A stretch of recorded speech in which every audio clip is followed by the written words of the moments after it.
नमस्कार, मैं हूं सौरभ त्रिपाठी। इंडिया न्यूज देख रहे सभी दर्शकों का बहुत बहुत स्वागत है। इंसानियत और जुर्म का पुराना नाता है, हमारे चारों ओर फैला जुर्म का मगर जाल। ऐसे में कौन कहां हो जाए शातिर का शिकार और किसके लिए जारी हो जाए मौत का फरमान। इतना नहीं, मिटा दिए जाते हैं जुर्म के सारे सबूत। जुर्म दर जुर्म, कत्ल दर कत्ल जारी है अपराध की दुनिया का काला कारोबार। लेकिन हम आपको सच दिखाएंगे, क्योंकि कहीं होता है रेप तो कहीं होती है लूट सरेआम। हो सकता है आपके शहर में वो अपराधी बेखौफ घूम रहा हो, इसलिए आपको सावधान करने के लिए हम लेकर आए हैं हर जुर्म की पूरी दास्तान। आपको दिखाएंगे अपराधी का चेहरा खूंखार, जिसने मचा रखा है हाहाकार।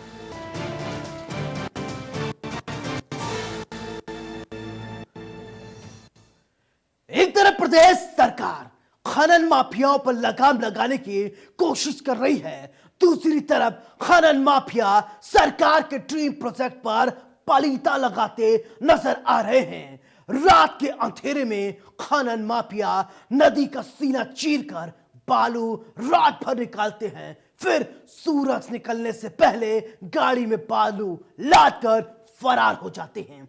देखिए इस वारदात के बाद कैसे मच रहा है हाहाकार।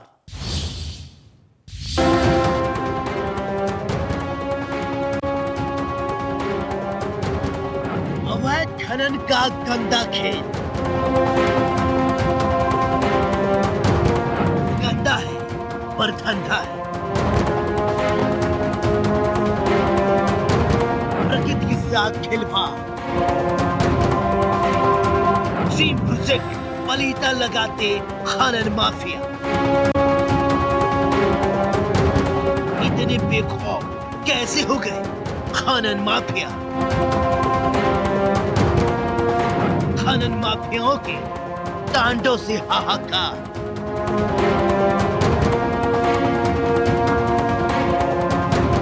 एक तरफ सरकार की तरफ से लगातार खनन माफियाओं पर लगाम लगाने की कोशिश की जा रही है, दूसरी तरफ खनन माफिया है कि मानते ही नहीं। अवैध तरीके से बालू खनन और परिवहन एक बार फिर से जोर पकड़ता जा रहा है। ओबरा वन प्रभाग के जुबैक रेंज और अवैध खननकर्ताओं ने बालू डंप करना शुरू कर दिया है। जुगैल रेंज के बिजौरा में अंधेरा होने के साथ ही गाड़ियां तटवर्ती हिस्सों में पहुंचने लगती हैं। रात भर बालू को डंप किया जाता है, उसके बाद दिन के सूरज निकलने से पहले ही बालू को ठिकानों पर पहुंचा दिया जाता है। इस काम के लिए भारी वाहनों का इस्तेमाल किया जाता है। रोजाना चोरी के बालू धड़ल्ले से निकाले जा रहे हैं। वन विभाग जहां कर्मचारियों की कमी का रोना रो रहा है, वहीं जुगैल पुलिस मोबाइल नेटवर्क की बाढ़ चो रही है। जुगैल थाना क्षेत्र के बिजौरा, गुजरी और पूर्वा और सेमिया में, सोन नदी में और रेणुका नदी में, केवंधा के गुंटूर, दिल्ली, मारकुंडी के खरेटिया और पर्दिया में अवैध बालू खनन की शिकायतें लगातार सामने आ रही हैं। खननकर्ताओं के नेटवर्क के आगे प्रशासन पस्त नजर आ रहा है।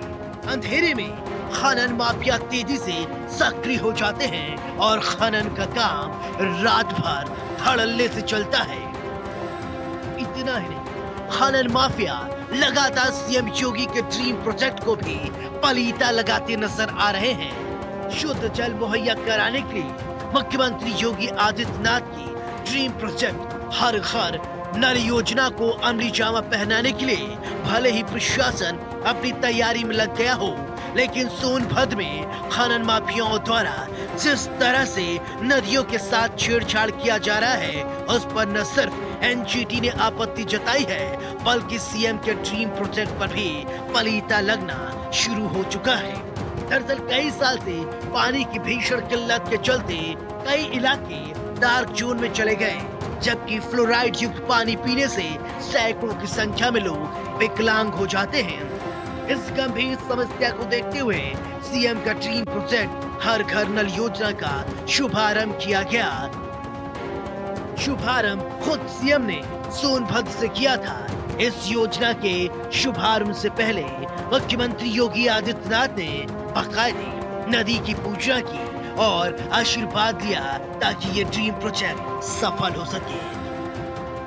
एनजीटी ने उनकी जो लीज हुई थी उस लीज को उनका एनओसी कैंसिल कर दिया। एनजीटी ने उसमें ये कहा कि ये गलत ढंग से इसका परिसीमन करके इन्होंने लीज किया हुआ है, उनके एनओसी को इन्होंने कैंसिल कर दिया। 20 नवंबर को आदेश हुआ है, 24 तारीख को हम लोग पास आर्डर की कॉपी आई है, मतलब सर्टिफाइड कॉपी। उसकी कॉपी हम लोगों ने जिलाधिकारी को लखनऊ जो इनका ऑफिस है प्रदूषण का, सिया वालों के पास, खान अधिकारी, जिलाधिकारी, प्रमुख सचिव और फॉरेस्ट विभाग के जो अधिकारी हैं उनको सारे लोगों को कॉपी भेज दी गई है। इसमें हम लोग देख रहे हैं प्रोसेस पूरा, हम इसमें पूरी स्थिति पता करके और जो भी हो उसमें अगर अनापत्ति अभी हमारे संज्ञान में नहीं था, अभी अगर आ जाता है तो मैं तुरंत उसकी मदद कराऊंगा। इसमें भी हम जांच करवा रहे हैं। संभवतः आज भी जांच जानी थी, लेकिन चूंकि लॉ एंड ऑर्डर के नाते नहीं संभवतः हो पाई। कल तक इसमें जांच करके समुचित निर्णय ले लिया जाएगा। लेकिन सीएम के ड्रीम प्रोजेक्ट को कुछ लोग पलीता लगाते नजर आ रहे हैं। सोनभद्र में तैनात वे अफसर जिनके कंधों पर सीएम के ड्रीम प्रोजेक्ट को पूरा करने की जिम्मेदारी है, वो अपनी जिम्मेदारी से गैर जिम्मेदाराना रवैया अपना रहे हैं। अधिकारियों का कहना है कि उन्हें जानकारी ही नहीं। ऐसे में सवाल उठता है कि खनन माफिया किसकी सह पर काम कर रहे हैं? क्या खनन माफियाओं में पुलिस प्रशासन का डर खत्म हो गया है? खनन माफिया किसकी मिली भगत से काम कर रहे हैं? खैर, अब देखने वाली बात होगी कि पुलिस प्रशासन की तरफ से क्या कुछ कार्रवाई की जाती है। सूबे के मुख्यमंत्री योगी आदित्यनाथ ने प्रदेश की जनता को शुद्ध पानी मुहैया कराने के लिए हर घर नल योजना का शुभारंभ सोनभद्र से किया। बाकायदा मुख्यमंत्री ने यहां पर आकर नदियों की पूजा की और उनसे आशीर्वाद लिया और ये प्रार्थना की कि इस जनता को पूरी तरह से शुद्ध पानी मुहैया हो सके। उद्घाटन के बाद पूरी तरह से जिला प्रशासन भी मुस्तैद हो गया है कि यहाँ की नदियों को सुरक्षित और संरक्षित किया जाए। मगर वहीं पर आप तस्वीरों में साफ देख सकते हैं कि खनन माफियाओं ने सोन नदी और कनहर नदी की मुख्य धारा को ही रोक दिया है। सवाल ये है कि जिस तरह से प्रधानमंत्री और मुख्यमंत्री इस जिले को मॉनिटर कर रहे हैं और इस जिले से योजना का शुभारंभ के बाद चीज़ों को देख रहे हैं, आखिर बेखौफ माफिया किसके इशारे पर ये नदी की मुख्य धारा को रोककर अपने काम को अंजाम दे रहे हैं। समय रहते अगर प्रशासन ने इस बात का संज्ञान नहीं लिया तो निश्चित तौर पर मुख्यमंत्री और प्रधानमंत्री की इस बड़ी जो परियोजना है, जो ड्रीम प्रोजेक्ट है, उस पर ग्रहण भी लग सकता है। विवेक श्रीवास्तव, न्यूज़ को। यूपी पुलिस बदमाशों को उनके बिलों से खोज खोज कर निकाल रही है। यूपी में एनकाउंटर पर एनकाउंटर हो रहे हैं। मेरठ में एनकाउंटर, ग्रेटर नोएडा में एनकाउंटर, यानी यूपी पुलिस फुल एक्शन में है। देखिए गोलियों के तड़तड़ाहट से कैसे मचा हाहाकार।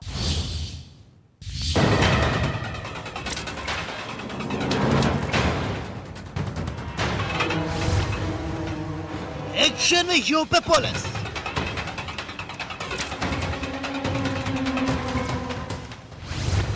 बदमाशों का सफाया जारी।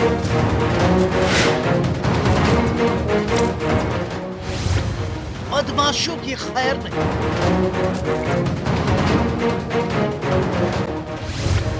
मेरठ में एनकाउंटर।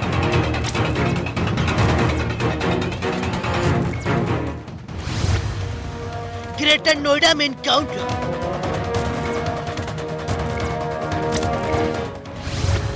एनकाउंटर से मचा हाहाकार।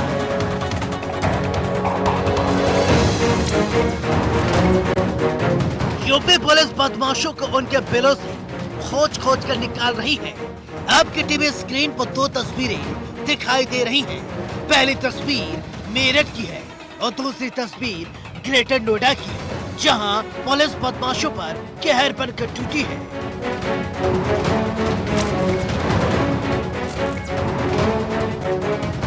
चलिए अब आपको दोनों तस्वीरों की पूरी कहानी एक एक करके बताते हैं।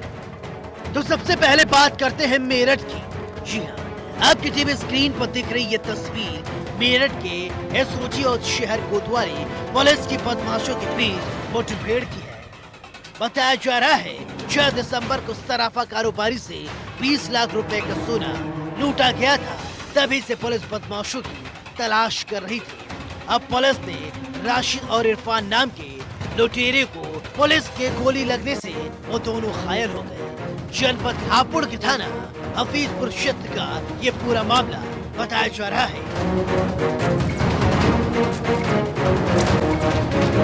वर्मा नामक एक ज्वेलरी का काम करने वाले जो रिपेयरिंग वगैरह करता है, जब ज्वेलरी लेके आगरा के लिए जा रहा था तो रास्ते में 2 बाइक सवार बदमाशों के द्वारा उसके साथ लूट किया गया, जिसमें लगभग 375 ग्राम के लगभग जेवरात उसके लूटे गए।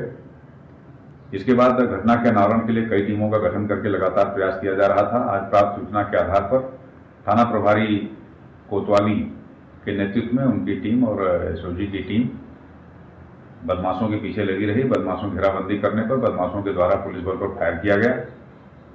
पुलिस बल के द्वारा आत्मरक्षा की गई कार्रवाई में 2 बदमाशों को गोली लगी, जिसमें वो घायल हुए, जिनको तत्काल इलाज के लिए जिला चिकित्सालय भेजा गया। दोनों बदमाशों के नाम क्रमशः राशिद और इरफान हैं।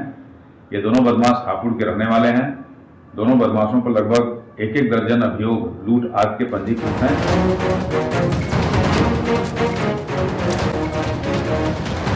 चलिए अब दूसरी तस्वीर यानी ग्रेटर नोएडा की बात करते हैं। Greater Noida Yamuna express way के पास रबुपुरा पुलिस और बदमाशों के बीच मुठभेड़ के दौरान 5 बदमाशों को गोली लग गई। इस दौरान पुलिस ने बदमाशों के पास से 5 तमंचा और रस्सा, मोटरसाइकिल, पिकअप, चोरी किए गए पशु, 50,000 रुपए नकदी बरामद किए हैं। कई बदमाश मौके से फरार हो गए। घायलों को नजदीक के अस्पताल में भर्ती कराया गया। गिरफ्तार किए गए बदमाशों पर पहले से ही डकैती, लूट, चोरी और गैंगस्टर के तमाम मामले दर्ज हैं। के चकबीरमपुर से एक भैंस चोरी हुई थी। शाम को 7:30 पौने 8 के आसपास 112 नंबर पर कॉल गई थी। थाना रबुपुरा पुलिस सक्रिय हो गई थी। चेकिंग के दौरान express highway, Yamuna express highway के बगल में फलेदा कट के पास बदमाशों से थाना रबुपुरा की पुलिस की मुठभेड़ हुई है, जिसमें 5 बदमाशों को गोली लगी है, घायल हुए हैं। 5 तमंचे, इको गाड़ी जो चोरी की है हरियाणा से, उसमें भैंस है बरामद हुई है, बाइक, ढेर सारे कारतूस और लगभग 50,000 रुपये नकदी बरामद हुए हैं। इन बदमाशों पे 17 मुकदमे, 15 मुकदमे, लूट, डकैती, चोरी, गैंगस्टर के ढेर सारे मुकदमे पहले से पंजीकृत हैं। शातिर अपराधी हैं। सभी थाना चंडौस और थाना खैर अलीगढ़ के रहने वाले हैं। इनके विरुद्ध हम लोग गैंगस्टर एक्ट की कार्रवाई भी करेंगे।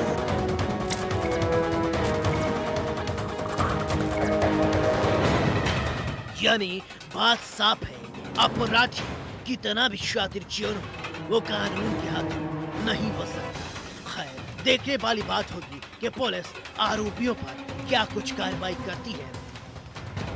इंडिया न्यूज के लिए मेरठ से सनु शर्मा और ग्रेटर नोएडा से रजत गोस्वामी।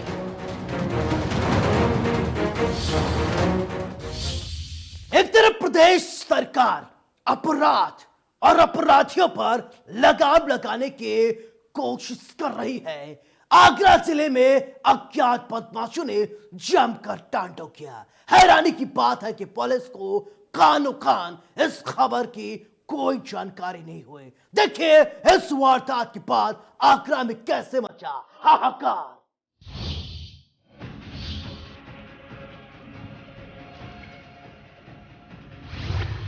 बढ़ता आपराधिक ग्राफ,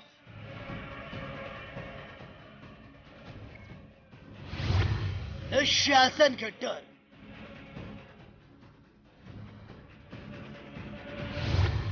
न पुलिस का खौफ,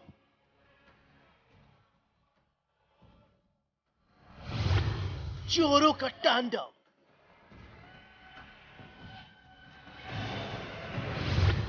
फायरिंग से हाहाकार।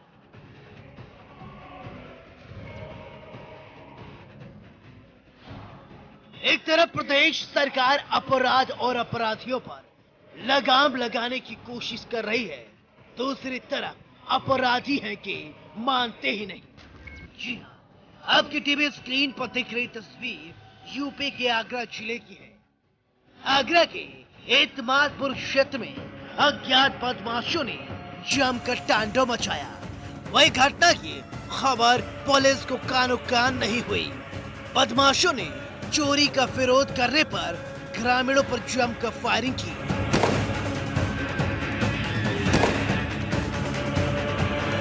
और मौके से फरार हो गए। वहीं ग्रामीणों की सूचना के 1 घंटे बाद पुलिस मौके पर पहुंची और औपचारिकता करके वापस लौट गई। पूरा मामला मितावली गांव के पास का बताया जा रहा है। करीब दर्जन भर बदमाशों ने ओम प्रकाश के बेटे चेतराम के दुकान का शटर काट दिया, जिसकी आवाज सुनकर पड़ोसी बाहर आए और विरोध किया तो बदमाशों ने फायरिंग करना शुरू कर दी।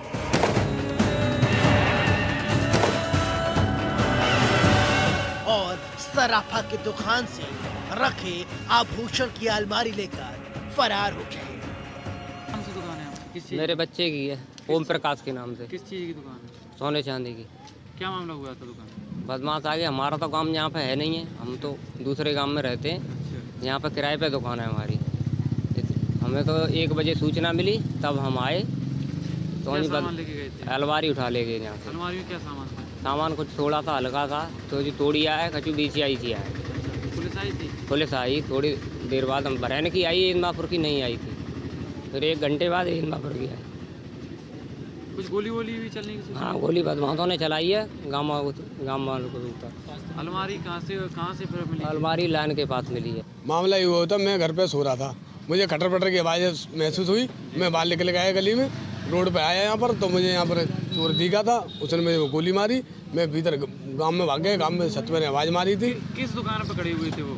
इस दुकान में ठहरी थी, मकान चीज़ की दुकान है में। वो? ये जगदीश किस चीज़ की दुकान? बस सोने की।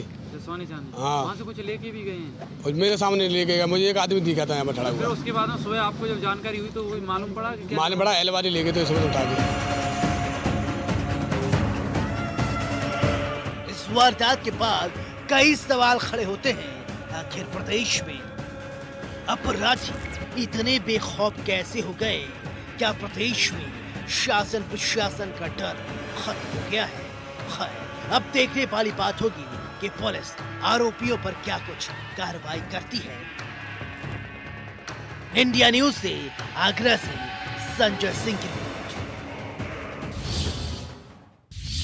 हम आपको उन्नाव के एक ऐसे स्लॉटर हाउस की तस्वीर दिखाएंगे जहां मामले विवाद के बाद मारपीट हो गई और ये मारपीट खूनी संघर्ष में तब्दील हो गया। देखिए इस वारदात के बाद उन्नाव में कैसे बचा हाहाकार।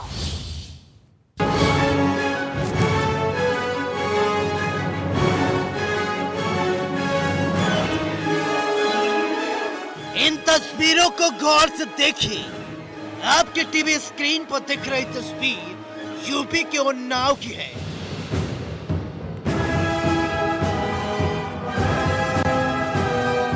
यहाँ यूपी SIDC पंथर में एक स्लॉटर हाउस में 2 कर्मचारी 2 गुटों के बीच देर शाम जमकर मारपीट हुई।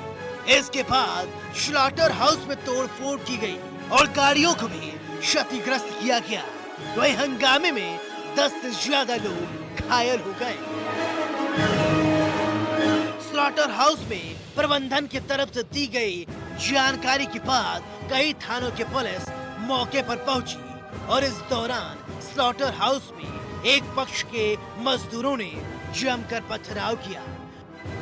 पुलिस ने लाठीचार्ज किया तो पथराव कर रहे लोग भाग खड़े हुए।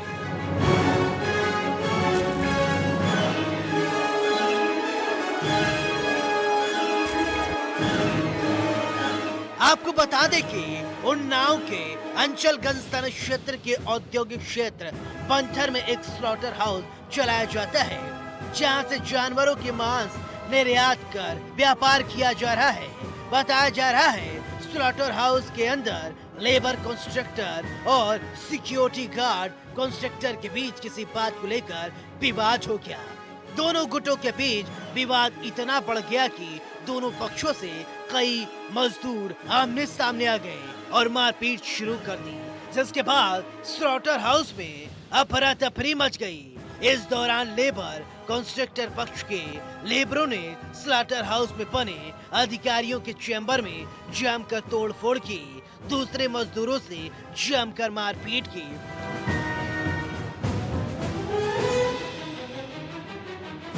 आपकी नजर में किन लोगों ने मारपीट की? हमारे नजर में तो जीएम की गलती है। जीएम ने किया ये सब। कंपनी की? कंपनी कराया, सारा कंपनी कराया।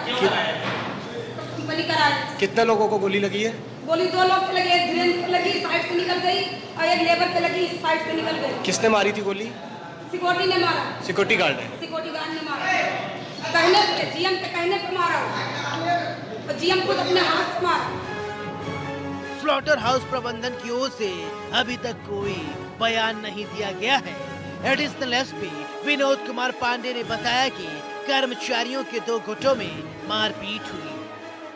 देखिए, यहाँ पर कर्मचारी गुटों में मारपीट हुई है, जिसमें कि लाठी डंडे और ईंट पत्थर का भी यूज़ हुआ है। गोली चलने की कोई सूचना नहीं है।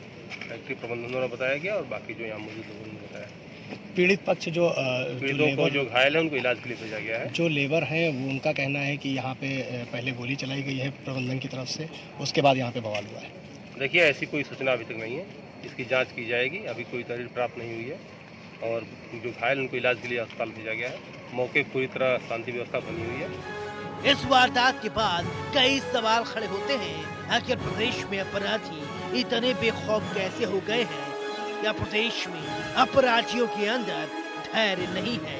क्या लोगों के अंदर से डर भय खत्म हो रहा है? खैर, अब पुलिस ने मामला दर्ज कर लिया है। अब देखने वाली बात होगी पुलिस आरोपियों पर क्या कुछ कार्रवाई करती है। इंडिया न्यूज के लिए उन्नाव से गौरव की रिपोर्ट। हमारा मकसद आपको डराना नहीं है, बल्कि आपको बताना है कि समाज में किस तरीके से जराइम की काली कहानी बुनी जा रही है। कल फिर मिलेंगे कुछ और काली कहानियों के साथ। तब तक दीजिए अपने दोस्त सौरभ त्रिपाठी को इजाजत। लेकिन चलते चलते दोस्तों, एक गुजारिश, सावधान रहें, सुरक्षित रहें और अपना बहुत ख्याल रखें। नमस्कार।